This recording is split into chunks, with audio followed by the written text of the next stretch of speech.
New study finds that friends who often playfully insult each other are 300% more honest and loyal. Research shows that we should all absolutely relentlessly roast our friends. Contrary to popular belief, psychologists believe that friends who grill each other with frequent, good-natured jokes might have stronger friendships after all.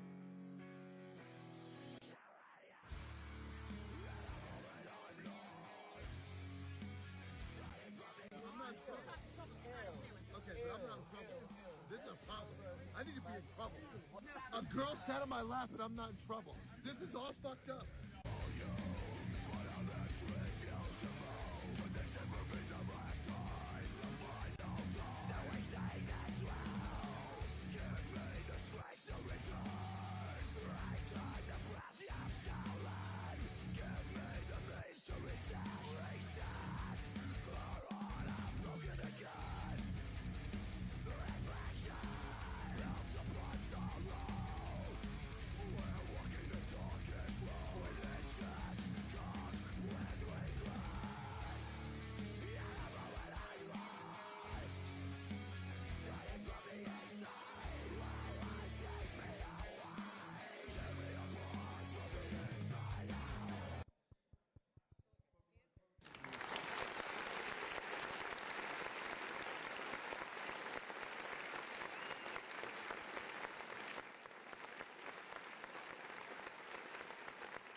Check, 1, 2. Can you guys hear me?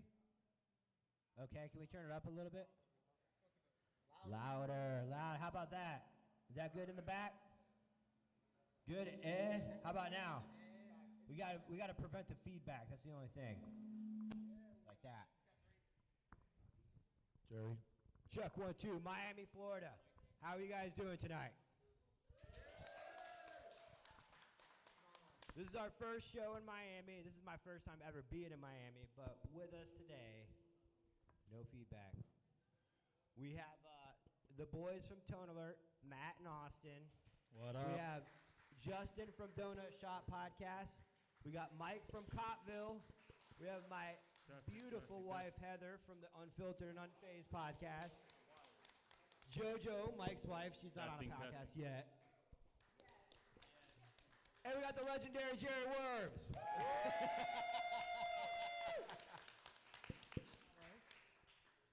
So what we'll do is we'll talk about some topics tonight that we all we feel are important to us, important to our culture. We're all first responders and military. Is your mic working? No. How do I turn it on? Hello? You're loud enough. It should be on.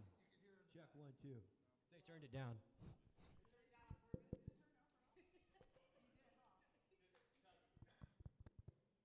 Hello? So I usually like to kick off every show with the most joining topic that everybody can all agree on, and it's George Floyd. Oh my God. and it's one of those things that you can talk about it with everybody, and everybody agrees on it. Right, Mike? Oh, yeah. But I heard Jerry and Mike talk about it, and they were both, you guys are kind of critical about Derek Chauvin, were you not?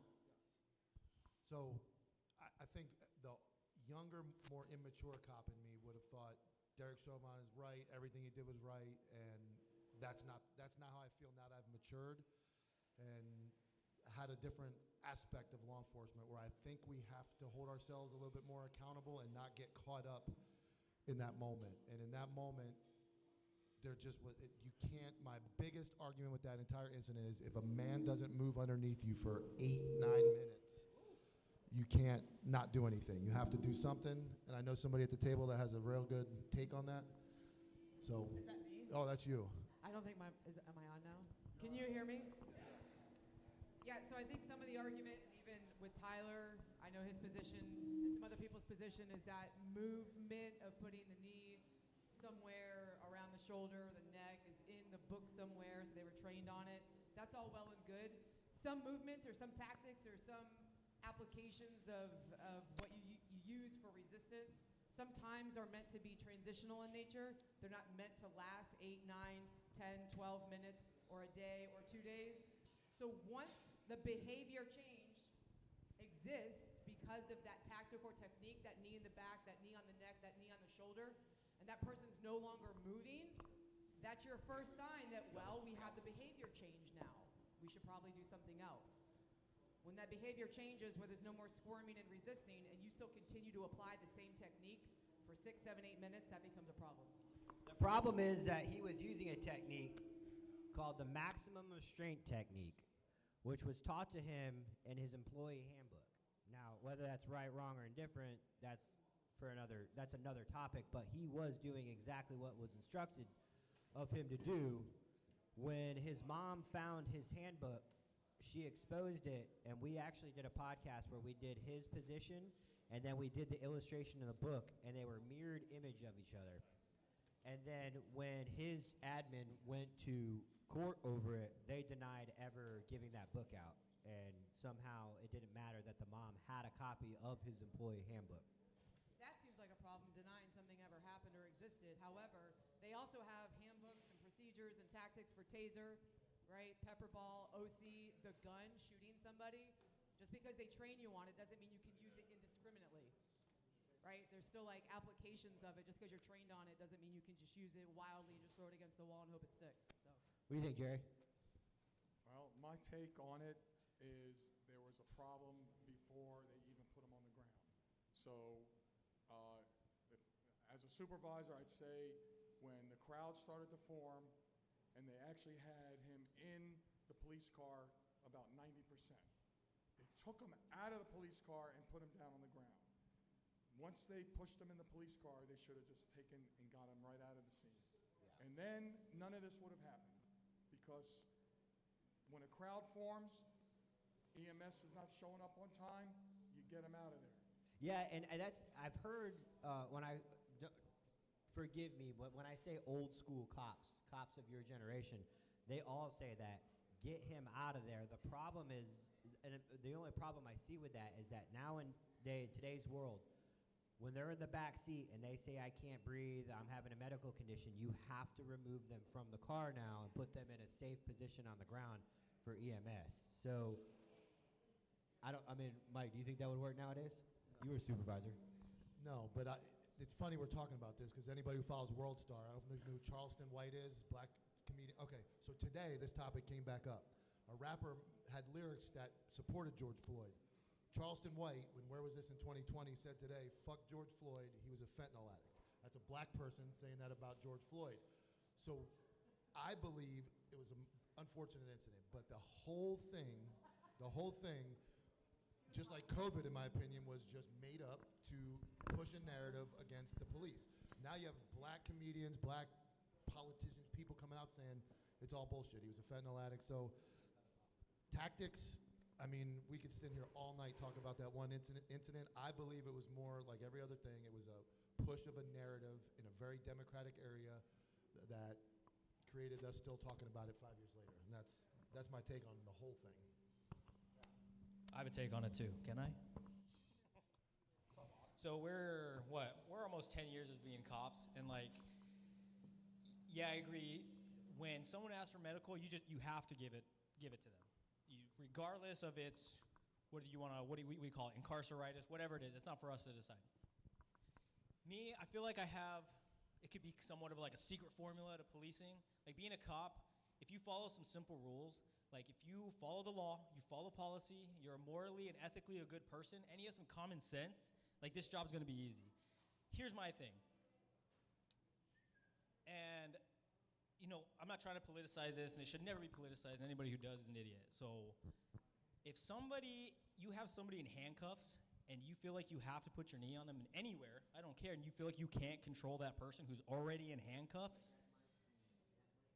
I don't know what to tell you. I think the common sense there wasn't any, and that would have just solved most of it. Like, if you want to just hold him in there, what we call a recovery position, where he's just on his side, then great. You don't need to be put that much, force, weight, pressure on really anywhere on him, unless he's absolutely out of his mind crazy and you can't control him, and then that's a whole different other scenario. Yeah, and so this was the final chapter in the push to demonize law enforcement and put a gap between the community and law enforcement. So it actually started, in my opinion, it wasn't a law enforcement thing. It was Trayvon Martin in 2014, I think, in Sanford, a little north of here. That started the you could not lightly, but you could say like a race issue, right? So Trayvon Martin started that. That incident started that. And then the first big one was Eric Brown. Was that the Hands Up, Don't Shoot? That was the first one where Hands Up, Don't Shoot, that was a big movement. However, like a year or two later, it was proven by autopsy and witness testimony that he never put his hands up. Just people on scene said he did. So that was the second one. The next big one was Eric Garner in New York City. And he resisted a bunch of cops.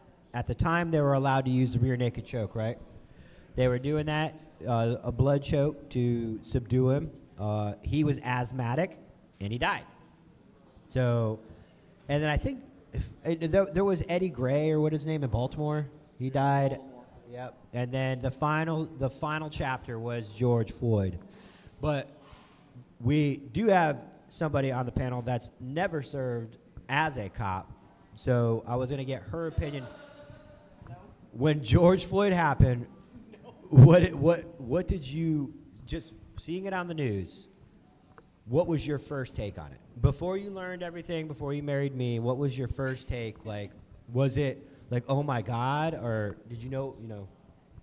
I didn't know much about it at the time, no, to form an opinion. It's better? Yeah. Oh, wow.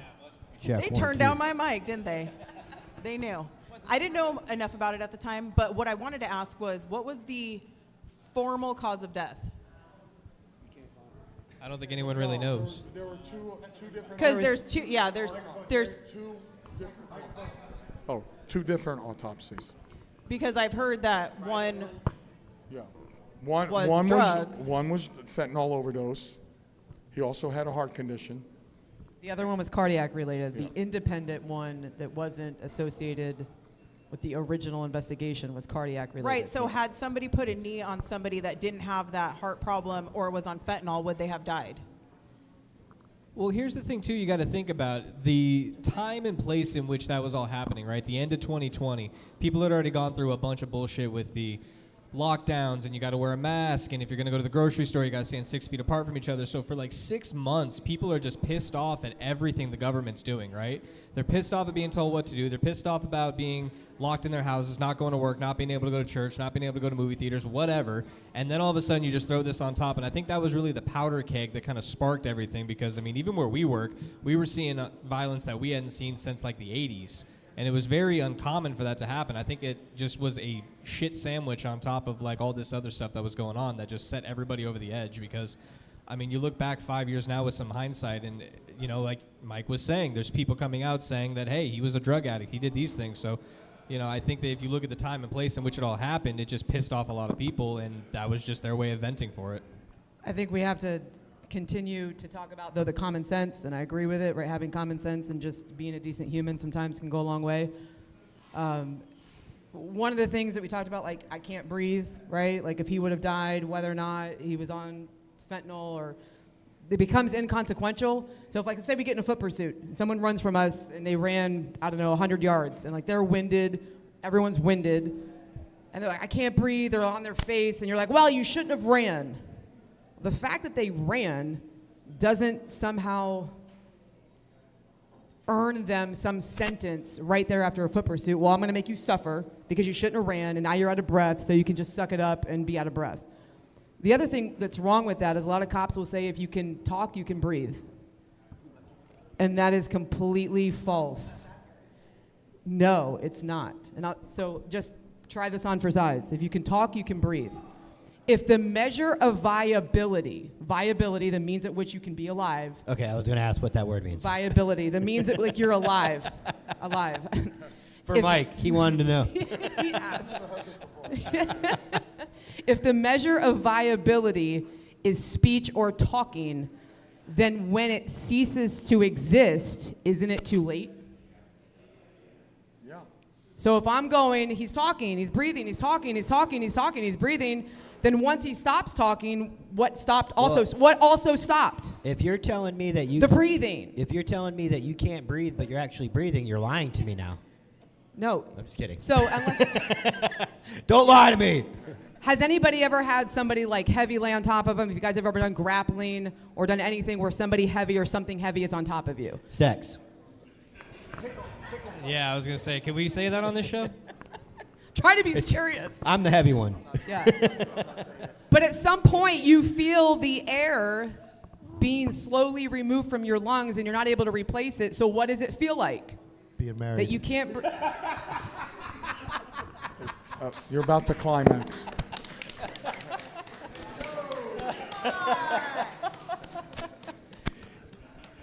So, On to the next hold topic. on. No. We'll finish it up because the next one's even more fun to talk about. So, you're saying that the fact that he was saying he couldn't breathe, but he could breathe, but there would be no warning to say he couldn't breathe. Is that what you're saying? If the measure of viability, if the measure of him breathing is him talking, then if the talking stops, what else also stopped? Breathing. Right. So talking equals breathing, like a math. I just thought he was complying. No. Finally. For 9 minutes, right? That's fine. Yes, you're right. Yes, he's compliant finally. He stopped moving, but we continue to leave our knee in somewhere in the neck vicinity for minutes longer and after he complied. He complied because he's dead. It's just one of those things. Just because you can doesn't mean you should. So if your policy states to do something, this whole table everybody would be in agreement except for the fact that he did it for so long. Like I think everybody's like, man, even if he didn't kill him, even if he died, we wouldn't be talking about this had he not done that. So, how many cops are in the building? We got female cops? We got 1? 2? Okay. How many felons Even are in the cops hate crowd? cops. They don't even clap for each other. So we've covered some controversial topics. One of them being females and law enforcement. In fact, us four have talked about it extensively, and you can go the whole route of you could be absolute one way or absolute the other, but we kind of have our SME in it, JoJo, because we're all dude cops. So, what's your take, JoJo, on the climate on top of female cops, like as far as like the pressures of being a cop and being a female and performing and all that jazz? It's so multi-layered that it's hard to answer it in just like a one question answer. Overall, obviously, there are exceptions to every rule, but I think what?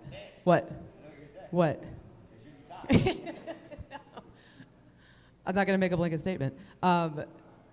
There's exceptions to every rule, but when it comes to a job where it's life and death, it's really hard to measure it just based on the exceptions when the rule way outweighs the exception. So it doesn't take long for you to walk around many places or to watch many videos on the internet, and it's kind of hard to be convinced that the average female cop is taking the job as serious as the most squared away male cop. So females are already behind the curve.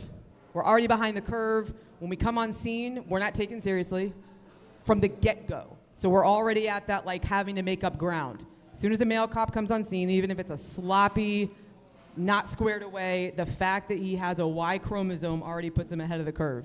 So we're already trying to make up ground. And if you don't have the mentality that you have to, and people go, oh, well, there's crappy male cops too.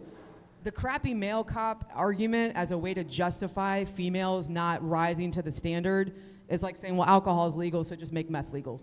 That doesn't make any sense, right? So the problem is what I feel is that a lot of times females also get comfortable in the ideology that the male will save them. There's always the male officer there. A lot of females tend to be drawn towards more administrative positions, whether it's detective, community affairs, SRD, not a lot of the road stuff. My only point is we have to train harder, we have to try harder, I have to put a lot more effort in. If I want to try out for SWAT, a lot of times... Just kidding. Dick. Because a lot of SWAT teams will talk about changing the standard for females, and I think even there was a conversation with me and him one time, and I'm like, that's such an insult. As a female, I should be insulted that the standards would be different for me.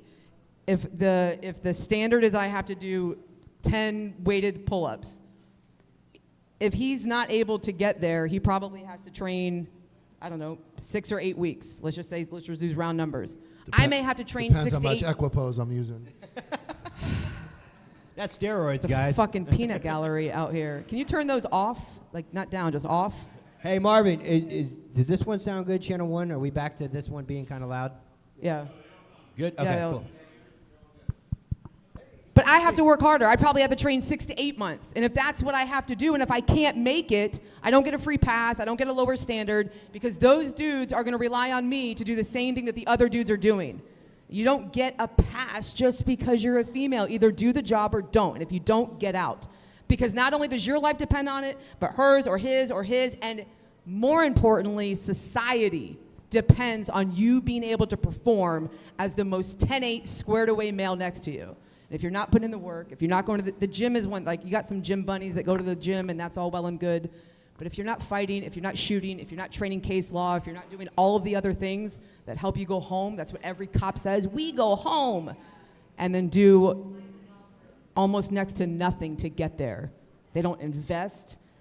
Men are a little bit more programmed, I would say just innately, to do that kind of stuff. And as a female, if you're not, but you can't go, well, I'm a female, I should still be treated the same, but you put in like 2% of the work. Well, I think most people that aren't cops say, well, females should be not on the front lines. And if you don't understand cop culture, day one, you're on patrol. And a lot of places, you're years on patrol until you go to anything. So that argument is really unrealistic. But I see what they're saying, because females care. Men don't care. And when I say this, I mean like, and I stole this from somebody, but I can't remember who it was. But men, a homicide detective or a sex crime detective or a domestic detective or anything that's a male can compartmentalize his feelings and emotion, go do the job, go home. He doesn't really have to care about it. Females, by nature, are more caring and compassionate, and we all know a female is very good at investigating something when they want to. So, that being said, Sounds like you have a story. Yeah. but I have seen female detectives that are just on it, and I do feel like if that world existed where men were SWAT, men were on street crimes, men were in TAC units, and women were doing the more investigative things about law enforcement, I could see that working, but it would never work realistically. So what about like the arguments similar to like the military, where you sign up or you get slotted into an MOS like right out of the academy for anybody in law enforcement? Right, but in the military, if you have an MOS that's non-combat related, you have 0% chance of finding yourself in a combat zone. But as a cop, if you're slated for some MOS, like a detective or some other desk job or administrative job, when you're driving to and from home and you see your partner in a fight on the side of the road, it's time to be 10-8, or an active shooter comes out and they need everyone to respond, you're going to have to be squared away 10-8 and ready to go into combat. Yeah, but I think it comes down to also, like, you have certain individuals that join into the police department, and, they may not know exactly where they want to go, but then you have people that are, let's say you promote, you go to sergeant, lieutenant, whatever, and you've never been in that combat role, you've never been in that investigative role, and then all of a sudden you're thrust into this position where now, if you have no investigative experience, you're overseeing a team of investigators who are going after homicides or robberies or whatever.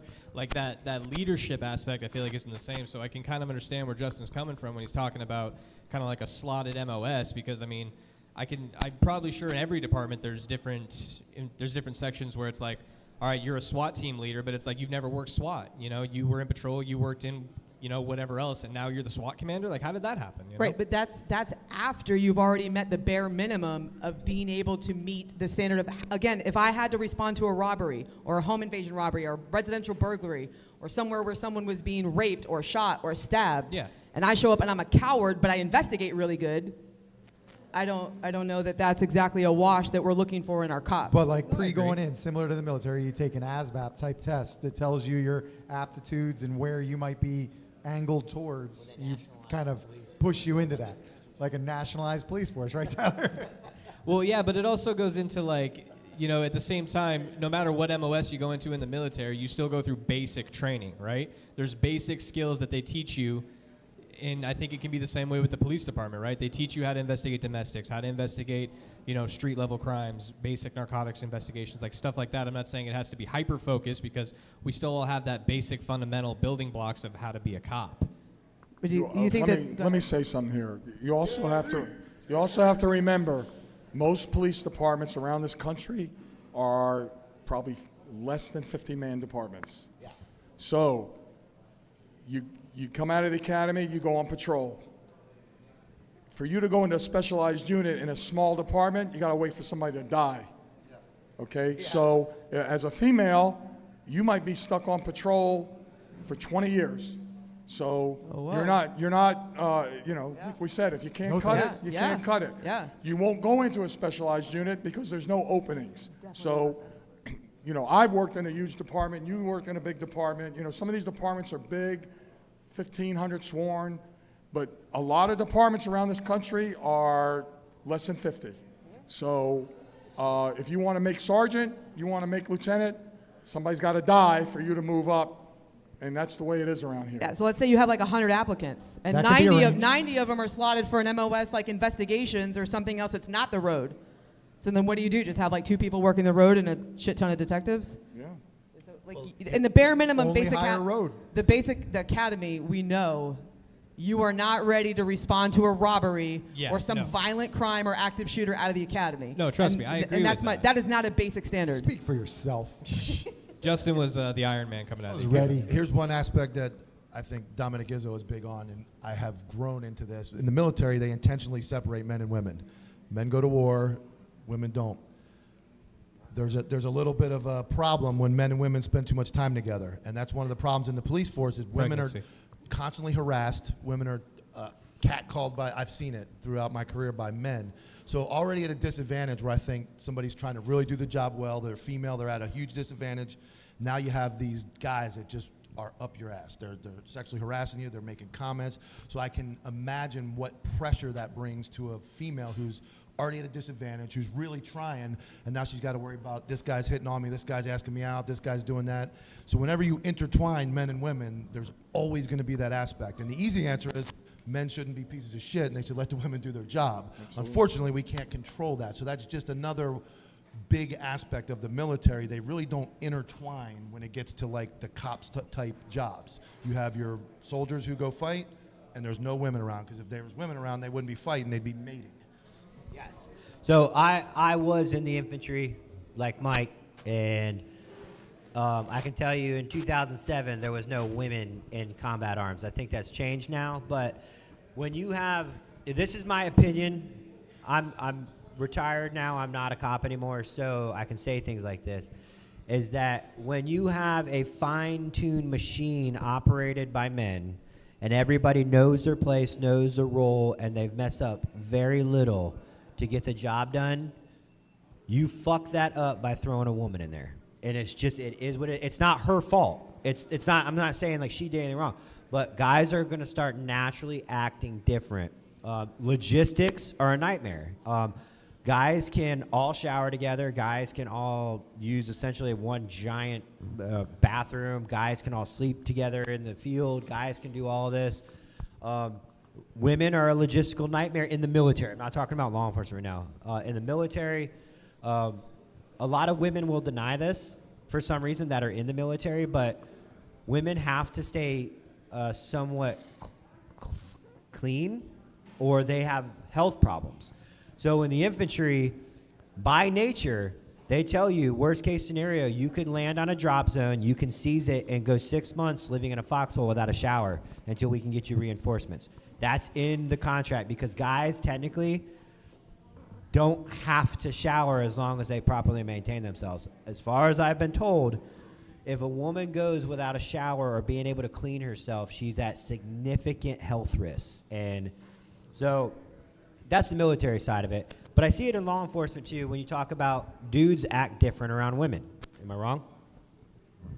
Whether it No. be positive or negative, whether it be like guys just instinctually are like, I want to get with this woman, or if it's the protector mindset, like I look at her as a female because I'm an honorable dude, and I know Mike can handle himself, but maybe the 5'1" female that's brand new doesn't know what she's doing.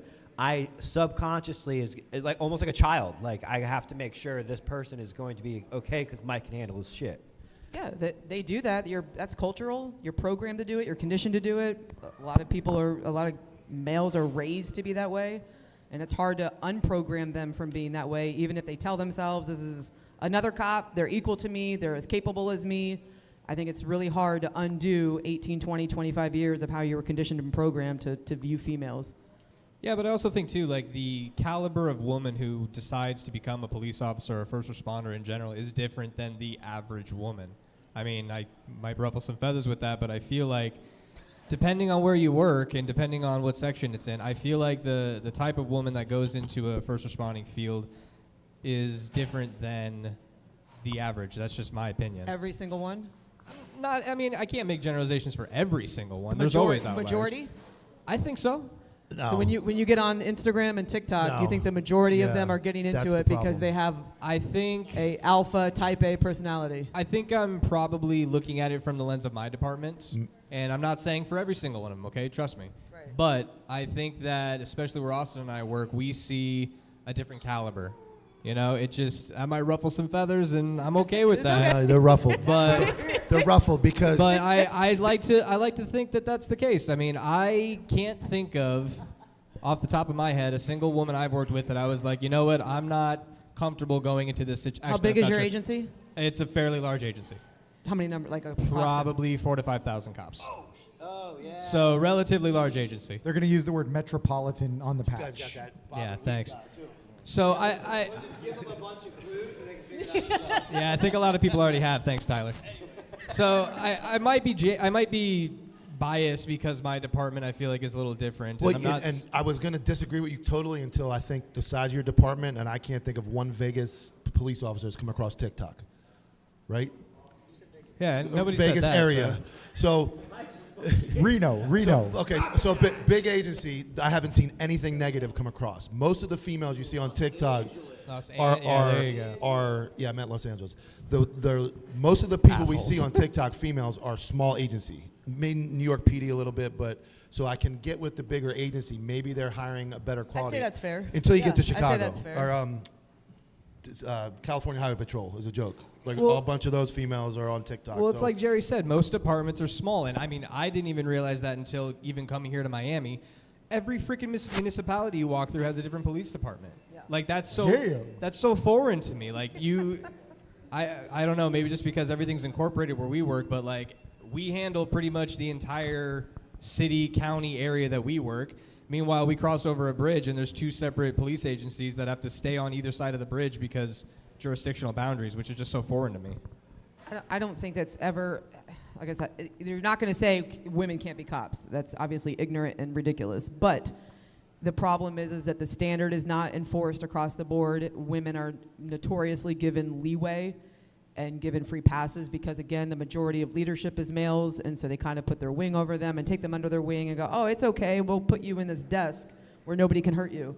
Well, And- you made, I don't know if you've said it because it's kind of hard to hear each other because we're behind the speakers, but did you tell them the comparison where you're like, if one guy out of 10 guys acts like a retard? Right, and that's kind of like with the numbers, right? So you're looking at like your agency, but when I was talking about like the numbers and you know, there's where I'm talking about like some men aren't great at the job either and they're sloppy.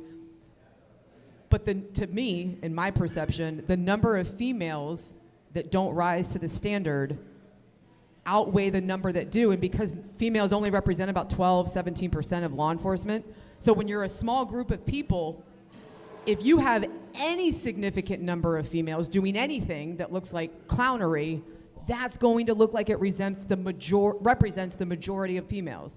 You have men make up the majority of law enforcement, and so you have clowns, of course, that are soup sandwiches, but they get lost in the majority of the men that rise to that standard.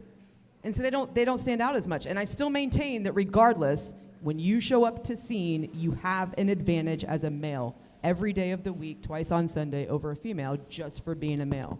Well, some of these departments are DEI, and regardless of what they're doing, they have standards of how many females, how many different races they need to hire, because they get government grants based on who they hire. So if they have a percentage of females, a percentage Hispanic, Black, gay, that's gay now, that's something too. So all that needs to be considered on what department's taking federal money to meet the DEI standards. And that's when you look at 30 by 30, anybody who argues for that, the fact that you use a quota or a number or a percentage as the threshold for performance, and performance really goes out the window. If you're just trying to meet a quota or a percentage or a number of people to fill a department, is it based on performance or is it based on a number? Well, we got to get to this quota that's 30 by 30. You only have 5 years left. Let's just start taking everybody. And those people get stuck. Now they're going to be stuck in this profession for decades to come. And the trickle-down effect of 30 by 30 is, I think, immeasurable. I don't know where it's going to take us. Yeah, which will get us into our next topic. What? Oh. Do we have any police girlfriends or wives? Oh, well, okay, you check both boxes. So, but before we do that, one of our sponsors is Armored Breach. For tonight, they help fund everything. I'm not going to go into what type of ballistic shield it is because I can't pronounce the words, but they protect against high-caliber rifle rounds. It's made out of a hybrid ballistic material, and this level of ballistic protection offers excellent resistance against rifle and handgun rounds. So if you work for an agency, if you're watching this live on YouTube, go check out Armored Breach for entry-level, what would you call it, a shield? Essentially, it's a shield, but it's custom made. So go check them out. They help fund tonight. So spouses and law. What? Thank you. Yeah, thank you. Spouses and law enforcement. You are. See, he discriminated. Yeah, I see. You know what? I'm prejudiced right now. You are. He goes to the gym twice a day because he's that bored.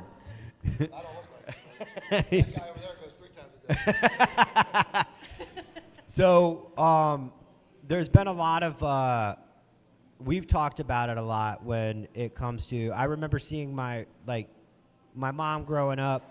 My dad was he's retired. He was a cop for 27 years, I think, so give or take, late 20s, and the job of my wife's been through it too. The job of the spouse, because it's not a job, but you are the spouse of a cop. And I mean, even if you are a cop, do you guys work separate shifts? Yeah. 10 to 6 in the morning? Okay, so, and he works at night? Okay, so yeah, I mean, I guess, but so you guys are both cops, so you guys have to have that fear, like a civilian wife would always has to worry about that phone call, that knock on the door. They kind of turn themselves like off from thinking about it. You can't because you'll go crazy. You guys have to worry about that radio call or that phone call. Like, did you just hear? Or hey, why is this random sergeant calling me? But you can't think about it. And so, Heather, you were with me for what? I mean, I recently retired, but for a couple years. Do you care to speak on that as far as just? Do I care? Yeah. I mean, you might not want to, but like as far as like. What's it like being married to a cop when you're not a cop yourself? I think that the internet muddles that a lot because the cop wives on TikTok make it their entire identity. I tried not to do that. I tried to just be your wife. The worry I disassociated from, I'll admit that. I actually lost a spouse to suicide, so I'm really good at disassociating losing a spouse. So I just completely shut that off and was like, people will be like, don't you worry about him? And I'm like, I do, but it's a little thing called disassociate. If I worry about it, it's not going to stop it. So I kind of just like, he was at work. I didn't think about it. He's at work going every day and could possibly lose his life. But as far as like the cop wife culture, I think that it's turned into making it their identity to the point where they're not just a person and a wife. So they're saying, my husband works on holidays. That's not the only career that works on a holiday. There are other careers that work on a holiday. They should be focusing more on, I'm here to support my husband. He goes through a lot at work. It's not poor me. Oh my gosh, my husband works long hours and overtime so I could stay at home. It's like turned into a victim mentality instead of a pride, where I was proud of it, but it wasn't my identity and it wasn't what made me a wife. I'm not a cop wife, I'm a wife to a police officer that I'm proud of. So I think that that has really messed up the culture, because when you make it your identity, your husband, some cops make it their identity, and then now it's both your identity. So when you do something like retire, I even found myself not making it my identity when he retired, being like, I'm not a cop wife anymore. It was I weird. guess I was like, wait, kinda are you a hit badge me. bunny? Right. This whole time you were a badge bunny. I mean, I have no comment on that, but I found myself being like, oh, I can't be like, oh, well, my husband's a cop. He's a retired cop. I guess I can still use that, right? It's weird, like your kids also It does too. become a little bit of your identity, no matter how much you try Your- not to. He's kid- Tyler. He's just Tyler now. Yeah, just Tyler. I mean, your kids even like, oh, my dad's a policeman, and you're like, I'm not anymore. Like, you have a mohawk, tattoos at That's the a good school. point. Your kids are really proud of that. I mean, we caught a video of our son. He was in uniform. He had left work just to come to a performance, and we saw him whispering to his friend, and he goes, "There's my daddy." He goes, "He's the cop," and he was like so proud of it. Sorry to make you feel. You're like, yeah, no. But Everybody. he told like everybody he's the one sitting there that's the cop. And so I think when you do kind of leave that career, it's like, well, who am I now? I just learned to not. My dad taught me never make it your identity, because he was kind of cynical, but he's like, at any point this could end one day. Your job's done, whether it be your choice, their choice. No matter what, you could have made the right decision and even not get fired, but you're done. You're toasted at that agency. And he's like, so enjoy it.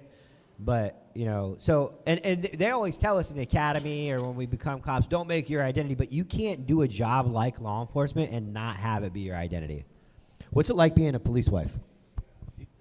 For anybody, this is serious. For anybody listening, or if you're a spouse, Don't or leave the crumbs on the you're- counter. No, I didn't realize how involved I was in the job. I didn't realize that every call was like the end of the world. Every call was so important, and then you go to the next one, you go to the next one, and when you get home, you need to dump that off. I didn't realize how much I was doing until I became a retired cop and my wife comes home. And at first it was tough, because it's like, yeah, I know I did that. And you as a cop, you want to talk things out. You want to, especially when you know the job.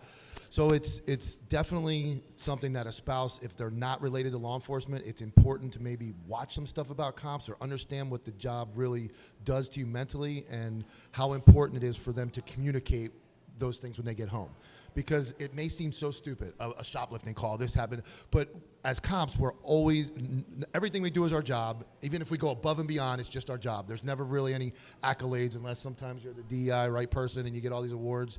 But your everyday job is looked at like, well, it's just your job. But you do some extraordinary things every day that nobody knows about, but you may be a victim of a small crime, a small win, something you did minor.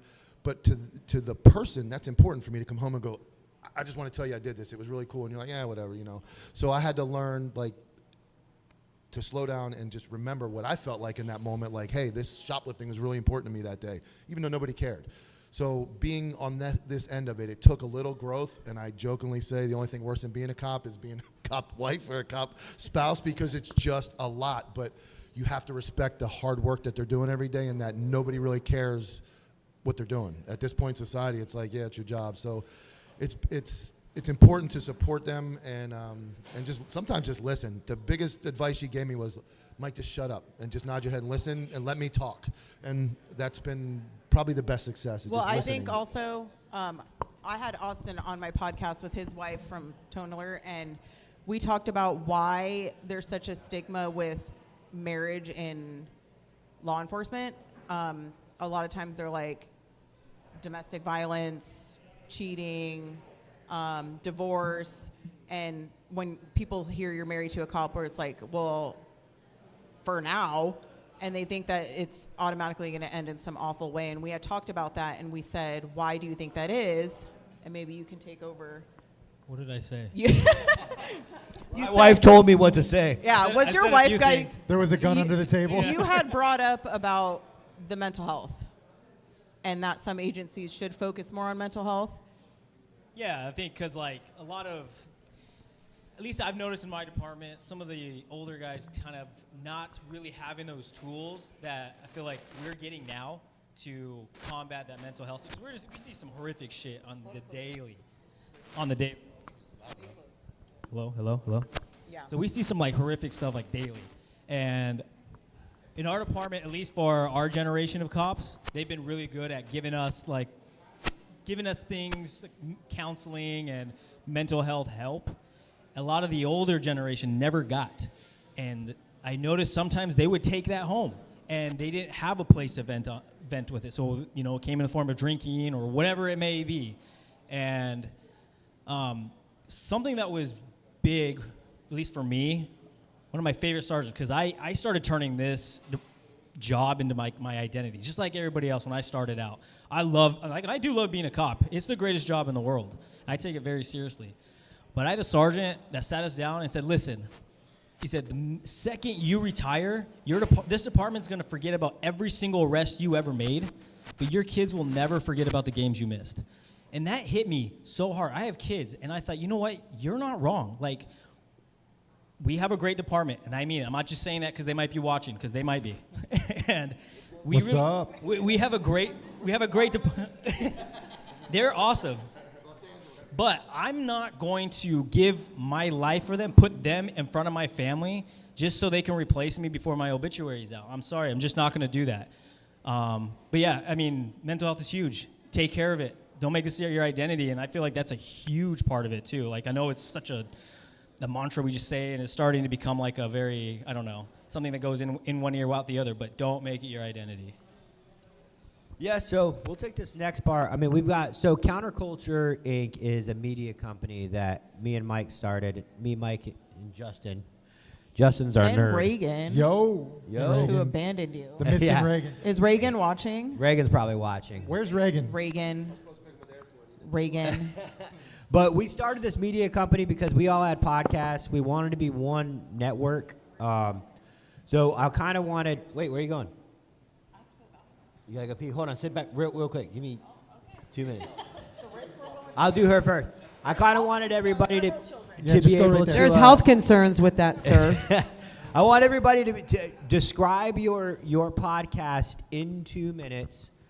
Heather from Unfiltered and Unfazed. Yeah. 2 minutes? Yeah, 2 minutes. You can do it in 2 minutes. I don't think I have 2 minutes worth to describe it. I have like 5 seconds. All right, go. That's your allotted time. Use what you can. Our slogan is the anti-feminist feminist, because modern feminism has pretty much destroyed society. But we talk a lot about the truth of things. We're realists. We do have different opinions, me and my co-host, as far as politically. We don't get too much into politics, but one of us is like a centrist, one of us is right-leaning. You can take a guess which one's which.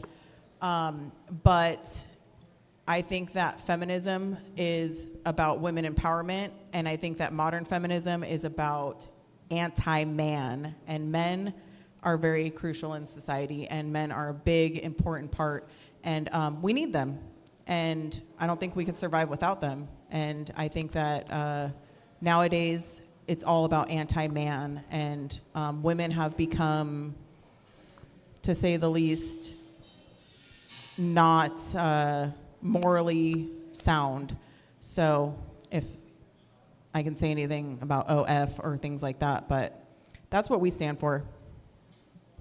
All right, Mike.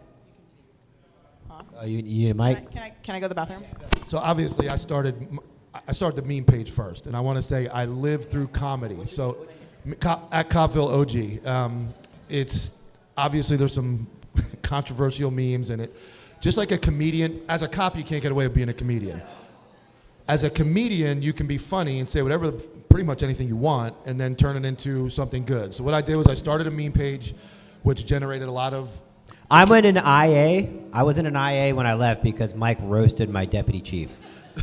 So I started the meme page to be funny, but what I found was as it started generating income, I was able to start to donate money to fallen officers, donate money to dog rescues, which are dogs and me are connected. So I used the meme page to garner some type of following, which transitioned to the podcast. And where the podcast has really gone, Locked Up with Cobbville on YouTube, is going back at the administrations that are just burning back good cops. And I've done Greg Toney, the sheriff down here. I'm not going to say too much because I don't know if I'll get pulled over on the way home. But Lee County Sheriff's Office, I get hundreds of messages, and I answer every one of them. I answer every DM from anybody who messages me, and if you have an incident that needs to be discussed or an incident in department or an IA that needs to be brought forward, that's what I'm for. Do you answer DMs from hot girls? What? How many bosses? What do you say? What do you say? How many bosses have you got? I said, to talk does he to? answer DMs from hot girls? I have enough trouble getting through the day on my own. She can't hear him? She can't hear you. No, I'm you're, not you're troubled. good. I'm good. Total alert. You guys got a mic? Well, ours is a pretty basic white boy podcast. It's actually for we're trying to make it for all first responders. I know we're two cops, but it really started when I realized when you're in a patrol vehicle and there's calls for service just waiting, it feels like the whole world is burning down.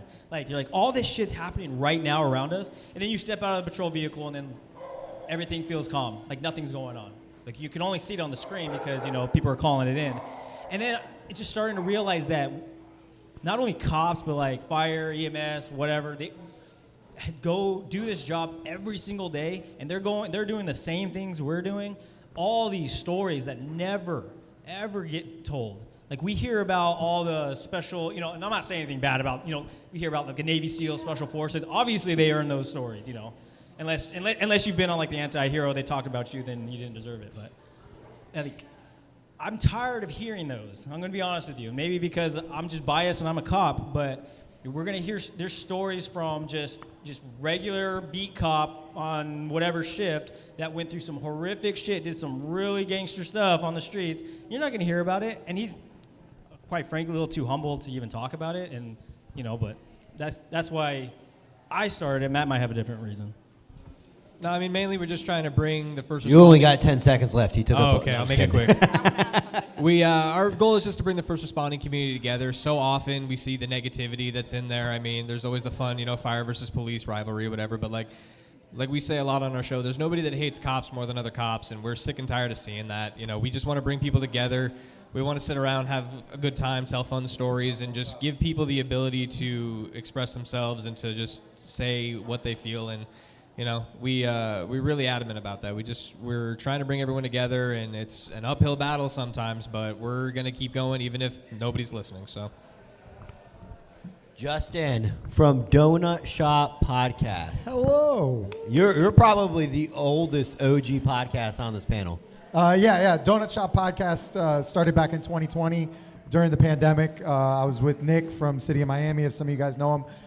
We're no longer on a podcast together, but it's me. So it's basically Donut Shop Podcast is a cop sitting in a donut shop. So those of you police officers in the room know that you're sitting down trying to eat a meal or eat a snack or something like that. And anybody they all just walk up to you and want to talk to you. all of us sitting here in plain clothes, regular clothes, no one's going to walk up to you and talk to you unless they know you. But when you're in uniform, everybody wants to walk up to you and talk to you, have a conversation about something. So essentially that's what the podcast is about. And then you're kind of cutting the whole donut joke off at the knees by saying, yeah, we're sitting in a donut shop and I'm talking to anybody. So it's always a lot of times a cop or law enforcement based, but it could be anybody. I've met people on calls before that I've handed a card and said, hey, you got an interesting story about your life.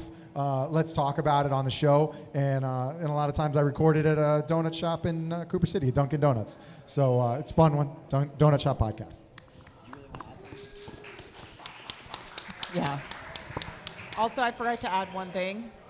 Our podcast, we're not, I wouldn't say we're a religious podcast, but I would say we do talk a lot about God and that Christ is King, and that what it's done for us in our life and what it's brought to us. So I would say if that's not something you're interested in, we're totally okay with you not following us or watching us. You don't have to align with that, but we do talk a lot about it because God has done a lot for me in my life. Especially, like I said, I lost a spouse to suicide. That's when I started to really get close to God, but I was a lukewarm type of Christian. And then you have to go through some really dark times. So I think that in relating to law enforcement, sometimes you have to go through really dark times, and us alone are not going to do it. It's not going to cut it. You have to have faith in something. You have to have something that you're able to lean on other than your spouse, because your spouse can't be that only. But I will say, Christ is King. Jerry. So you have, Well, talk about it. Why does Jerry Worms not have a podcast? I don't have my own podcast. Shoot you in the back. If Jerry got a podcast, how would we get guests? This all started because of this guy. I know. All right? I know. So, I was on Cops 38 years ago, the first cop on Cops, and had my 15 minutes of fame. Never been on social media my whole life. Didn't have nothing to do with it. And the memes started with this guy. And, once the memes started, my wife got a hold of Mike. We wound up connecting. We hit it off. We became good friends, and we talked for hours. And then he wanted to do a podcast, and he wanted me to be his first podcast. Woo. So it started that way. Then Counterculture took over, and everybody on Counterculture wanted me to do their podcast. So I'm available to do everybody's podcast. So he's got the gear. The thing about it with me is, I retired 8 years ago. I live in Tennessee now, and I don't miss police work, but I miss the camaraderie. And being involved in the podcast with Counterculture has put my thumb back in it, and it just kind of validates some of the stuff I did, when I was, younger, back in the day. And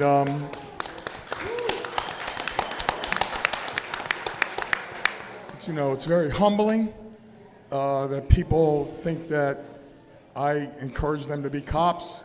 I never set out to do any of this, but social media kind of changes everything. And we got a beautiful man here that I become contact with, my friend Jack. And through Mike, get a camera Counterculture, this man here is fighting leukemia, and he says that I'm his inspiration to fight. And I would like to say, for all the memes, all the jokes, all the crude humor, this podcast and this counterculture movement, if anything, it brought this young man to this man who he looks up to. He's battling cancer. He lied to his doctors to even come here. And to me, that's he's in North Dakota, right? We're in North Dakota. But if that one, everything I did for 23 years as a cop to end up on that table or in that meme page to make this happen, to me is worth it. And that is what we want to do, is just get these stories out, give people, I hate saying give inspiration because I don't like that word, but just say it. I know, I'm not saying it, but because if you hear me talking my podcast, I talk nothing like this. I'm not drinking. So, but these are the connections we're trying to make. These are the people we're trying to get together. And this guy was the pioneer of law enforcement, and he would have gone off to Knoxville, Tennessee, and just disappeared, and nobody would ever. Who was that guy in the white shirt yelling, "I'll shoot you in the back"? But he inspired young kids and people all over the nation. But there was no social media back then to bring everybody together. So we're kind of catching up. But that's Counterculture. We're going to tell you the truth. We're going to tell you what's going on, and we're going to hopefully bring people like this together and make this a more common event and start traveling throughout the nation to Los Angeles and other places like that. But this is what it's all See if about. he wants to say anything. I don't know much to say.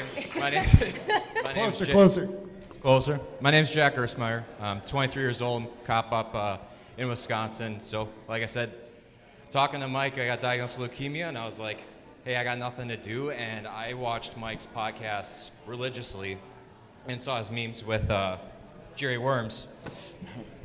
And one day I saw that he had the podcast with Jerry, and I reached out while I was stuck in the hospital. First thing I saw was a message back from him, and I was like, damn. I was like, that's crazy. So I'm glad that I got to meet these guys through this tough time, so I appreciate you guys.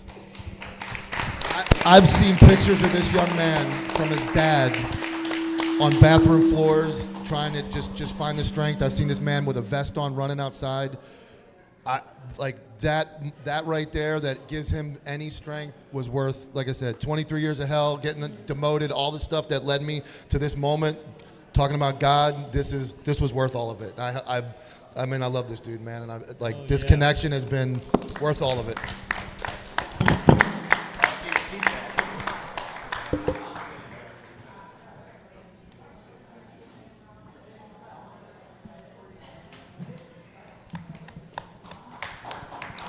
Another round of applause. Good job, guys. Thank you.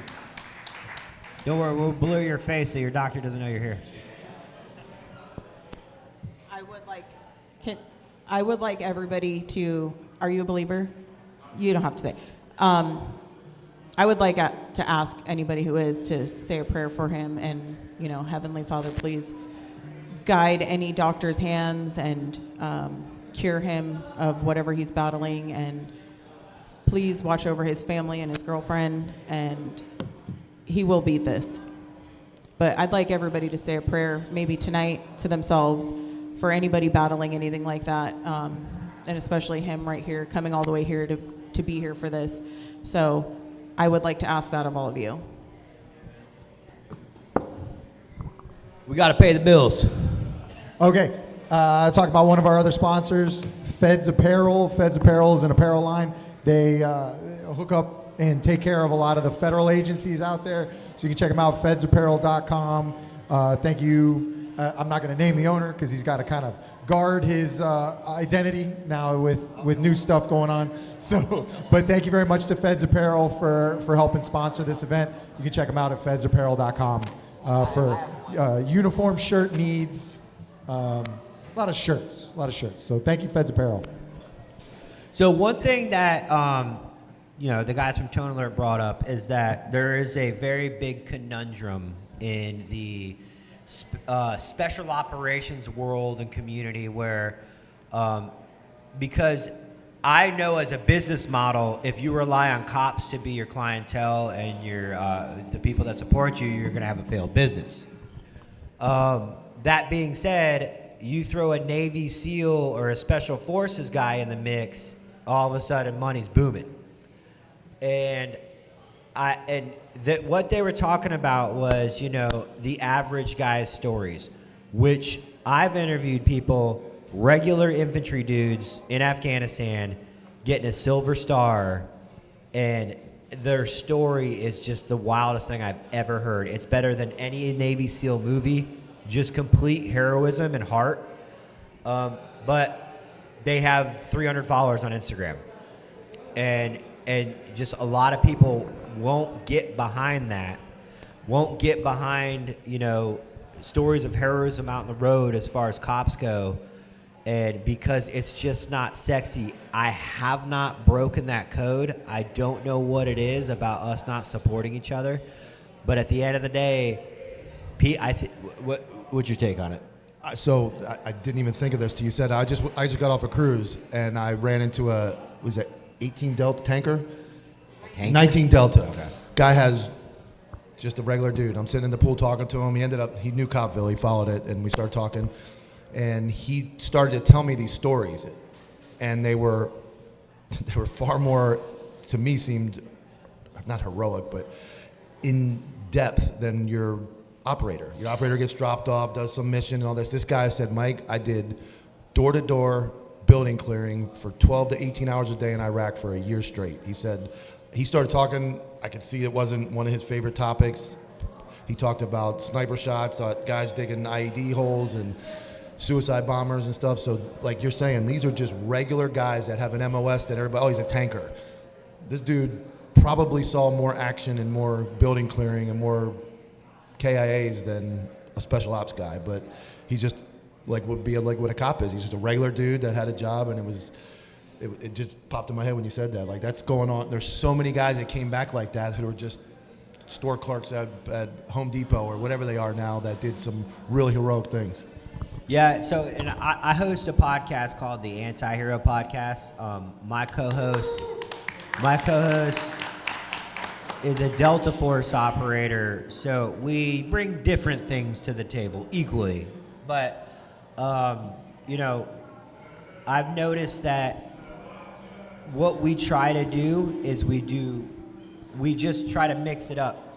So we bring in like Navy SEALs, Green Berets, but then we just bring in, and I hate saying it, not average guys, but guys like us, like all of us. And, you know, stories of heroism, stories of honor, and it really balances out because you kind of give everybody the sexiness that they want to see in some episodes, but they'll stick around and they'll listen to the average infantry guy, the average street cop, you know, that has gotten into a shooting, survived, and stuff like that. So I figured that's probably the easiest way to do it, is just counterculture, is mixing them all together. We have another show on our network with two Navy SEALs called the Other Than Honorable Podcast. And if you don't know anything about the military, everybody gets an honorable discharge, right? If you get an other than honorable discharge, that means you did something fucked up in the military. You got in trouble. Some weird stuff. Yeah, so these guys they got honorable discharges, but the title stuck. We like the name, but these guys are Navy SEALs. They're tatted, they're juiced to the gills, and they're funny as hell. And so we went with that, but we have to bring in, our network needs the soft community, the special operators, in order to kind of inspire everyday dudes. Because Mike can tell me his workout all day long. He's more fit than me. He's taller than me. He's got bigger muscles than me. But at the end of the day, it's just Mike. When a Navy SEAL is telling me, you know, it's just something that clicks. Like a whole SWAT team's going to want to know the operator workout. I don't care what the other guys on my team are doing. I want to know what he's doing. I just want to know his diet, his nutrition, his mindset, what he does every day to make him go through these things. And so I think that's kind of where that whole thing comes from. But at the end of the day, you got guys like Donut Shop out here. You got guys like Tone Alert. You got guys like Copville. You got guys like me. We want to hear the stories of everybody that are going through it. I mean, raise your hand if you've ever been shot by your own gun. Oh, but you know, do you want to tell that story? Nah, we talked about it last time. But they might not have been in Jersey City. I don't remember. What was it? Mike definitely doesn't remember the story. A girl sat on Mike's lap and he didn't even get in trouble. So, yeah, I mean, we'll close it out tonight. Thank you guys for coming. But what we like to offer is the microphone to you guys, and to you guys either ask us questions, roast us, anything you want to know. Before we end the night, we'd like to give that opportunity. So does anybody have any questions for us on the panel? No, I won't sleep with you. Yeah. It's okay. The cameras aren't on you, so they can't see you. Going once.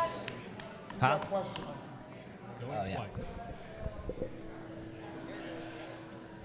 Team South Florida, what's up?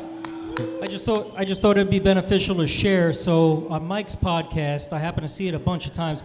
Were you surprised at the amount of officers that come on the show that have gone through some really bad times? Yes, I have been shocked at some of the things these guys get written up for and some of the things that happen, and that is where I'm starting to grow. I actually have an idea to start like they have auditors that go after us. I'm talking about auditors that go after administration and make them answer questions that they just dodge. I have guys that sat on the interstate running radar and got in trouble for going on the interstate without permission to stop drug cars. I did an episode not too long ago. They went through a guy's phone, completely unrelated to law enforcement, found the group chat, and then individually went after every single guy in the group chat, and ended up they're all gone. So I have learned through my own internal affairs investigation and through listening to hundreds of stories that there's just no rules for administration. So just like the news was the news for what was going on in the world, we're going to be the news for what's going on in a department. So if you contact me, you are 100%. I will not disclose unless you're sitting behind me. I will not disclose who you are. You can tell me your story. You can send me your IA file. And I'm very good about saying, I don't think you should talk about this. Like, I don't think you should do that or do it. But I am unhappily surprised about how common it is to happen, what happened to me, and far worse. And it's a problem. Yeah. And I mean, at the end of the day, there is a lot of people that have been done wrong. So I have worked for 2 agencies, both of which are not corrupt and were not bad. But the stories I hear of the political bullshit that goes on with a lot of agencies in our country, it's sickening. So, Mike will continue to have those stories on. And then me and Mike have talked about going, we're not cops anymore. We'll show up to your headquarters and make a scene with a camera and demand to talk to your chief about what's going on. And that's where I think it's that important, because I say a lot on my podcast about mental health is a huge deal, but the people that cause the most mental health is the administrators that treat good cops bad. And it's time for it to stop. It's a hard enough job as it is. There's a hard enough dealing with society. Crime is worse than it's ever been. And then you get on the wrong side of the wrong guy in the agency, and they just take off, and you can't get out of that umbrella. So let us get it out for you, and anonymously, and I'll take phone calls. I drove to the port the other day back, and I was on my phone there and back with about 6 different guys just telling me their story about what happened, and I'll do that. If that helps one comp or one guy get through this day, call me. Just really quickly on culture, right? Because everything is a culture, and behavior and what standards of practice and everything is a culture. For so long, decades and decades, programming, conditioning, and administration conditions you to shut the fuck up, right? And you believe you have to. You believe you can't say anything. But when you, and they don't expect you to. That's why people will do what you let them get away with, right? People will only do to you what you allow them to do, and they will keep doing it and push a little further and push a little further and push a little further. I don't know. I'm not good at math. That's why I'm a cop. But I feel like the line level population outweighs administration, right? It's scary and it's an unknown territory. But at some point, people have to start standing up for themselves and sticking up for things that are happening around them and stop being scared. Because at the end of the day, the whole well, that's not my problem, and look at the other way, you can be in the circle jerk one day, and you can be the person's friend that day, and the next day you're their enemy and you're on their hit list, or you're the target. What? Circle. I said that, and now you guys are interested. That's at the hotel. That was the thing. Now every circle really jerk. Where's that? What time? But I hope that the culture shifts, and eventually that whole just take it, yes sir, salute the corruption, salute the mistreatment, salute the abuse, because we've just been conditioned to be like, well, I guess it's just what, they said I have to put up with it. Everyone else is putting up with it. I guess I'll just go with the flow. I hope one day the culture shifts and we stop going with the flow and start standing up against things that are not okay, not acceptable, they're intolerable. They're just going to keep, because they'll just keep doing it.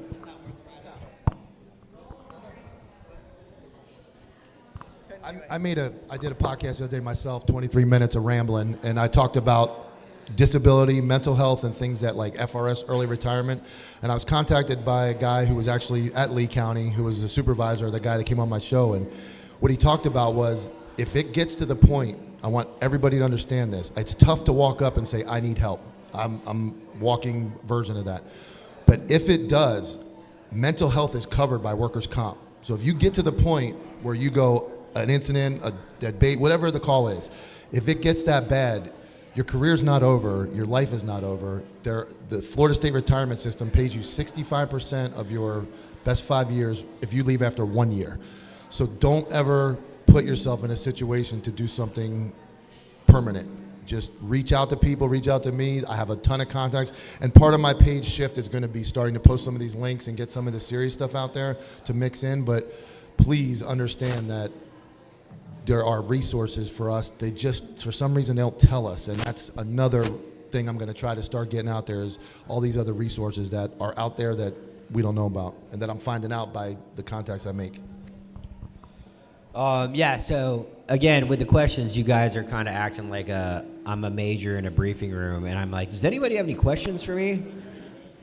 But, I said somebody does. I'm the only female podcast here, so I see lots of ladies out there. You saying they might have a question? Maybe. Don't be scared. No? No? Who wants the mic? Crickets. Who wants the mic? Oh, there we go, there we go, there we go.